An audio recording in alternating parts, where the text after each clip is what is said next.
Manema bisa, mita di opinião que essa aqui tá momento na pa união para nos pôr Aruba prome. E lamentavelmente, me tenho que tocar esse ponto aqui na para dilante.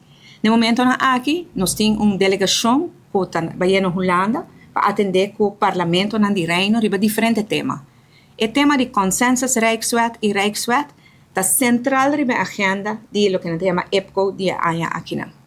Lo cual, como te lamenta profundamente, está que certo momento, ora que está preparando para a reunião aqui de IPCO, o presidente da comissão encarregada com o Reino, aqui no parlamento, a senhora Jennifer Arens Reyes, junto com a senhora Ruthlin Lendor de Futuro, a Jennifer Arens Reyes de AVP, a senhora Ruthlin Lendor é vice-presidente do Partido Futuro, nas duas, estava a purba de excluir MEP, a fração de MEP de toda a negociação.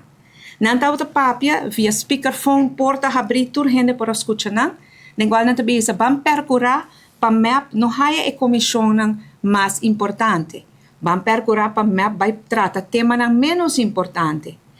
Te asseguro bisa não laga MEP papia prome, nós temos que percorrer para nós papia prome. Na bisa também não laga roco papia, laga rutlin papia orgo te trata tema social. Na avisa também, nós também pedimos ao ministro vindo uma informação no parlamento para que nós vai, mas nós também pedimos ao governo para não dar muita informação, para MEP não vai com roupa informação. Tudo sei, então agora para piar uma conversação, riba speakerphone porta abrir caminho que tudo gente por escutar. E essa aqui é algo que me a reclamar também, em reunião, personalmente, e me avisa que não deve, nossa fração, desculpa. Sobre nada bem com de coisas que sim, me reconhecer me mesmo de sei, portava essa que é contexto, questão tá não aceitar com não assim, sei, e na final não pedir desculpa. Pero coisas não assim não te ajuda para nos criar união com nós mesertim aqui na Aruba. E me avisa não também.